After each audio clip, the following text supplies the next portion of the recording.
ঘুরে থাকতে এক পাদুকা করে আপনার মা জননীর কাছে এসেছে।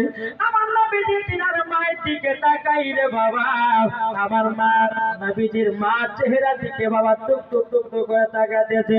ও বাবা কি মুসলমান ভাইরা, আমার নবী মুস্তাফা বলতেছে বলো গো আমার উম্মত কানেরাও, তোমরা সকাল বেলাতে যদি ওঠে মা চেহারা দেখো, একটা মকবুল হজের সব নেকি পাওয়া যায়।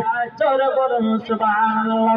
এখনকার যুবক ছেলেরা, এখনকার মেয়েরা বাবা সকাল বেলাতে বেরাবে শোনাবো, মার চেহারা দেখে না, বাবার চেহারা দেখে না।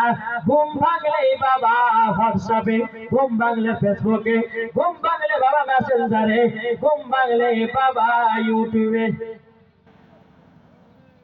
কি গো ঠিক না? এখনকার মহিলা বলে না ছেলে বলে, যত যা আছে বাবা সবাই এক। হ্যাঁ, এখন বাচ্চা ছেলেরা বাবা যে মোবাইলের পাগলা হয়ে গেছে, মোবাইলটা হাতে নিয়ে বলছে যে শফিকের ভিডিও দাও, অমনি বাবা দিয়ে দিচ্ছে। আর যখনই বাচ্চা কান্না করছে, কান্না করিস না, তাহলে মোবাইলটা হাতে ধর, যা মন তা দেখে যা।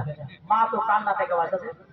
হ্যাঁ, কিন্তু মা তোমার সন্তানকে এমন রাস্তা নিয়ে যাচ্ছ, নিজের সন্তানকে খারাপের দিকে নিয়ে যাচ্ছে না ভাই। ছোটবেলাতে বাচ্চাদেরকে যেটা শিক্ষা দিবে সেটা শিখবে কি শিখবে না? ছোটবেলাতে বাচ্চাদেরকে যদি কোরআন শিক্ষা দেয় তো শিখবে কি শিখবে না? যদি নামাজের শিক্ষা দেয় শিখবে কি শিখবে না? তো বাবা যে মুসলমান, এখন ছেলেরাও শিখতে চাইছে না, এখন মায়েরাও কিন্তু বেটাদেরকে পড়তে পারে না। কিন্তু বাপ মুসলমান সোনা মানিকেরা বাচ্চাদের হাতে মোবাইল দিয়ে না। একজন মহিলা কি করে জানেন? একজন মহিলা একটা বাচ্চা গেলে খতম পড়তে গেছে, তো খতম পড়তে গেছে, তো যাওয়ার পরে বাচ্চাটা বলছে মা আমি মই দেবো।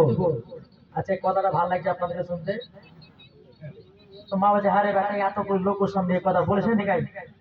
বলে কি শোন, তোর যখন পেশাব চাবাবে তুই তখন বলবি যে মা আমি গান গাহাবো। কি গাবে? গান গাবে। তো যখন বাবা এই কথা শিখিয়ে দিয়েছে, 3 বছর পর সৌদি আরব থেকে বাবা তার আব্বা এসেছে।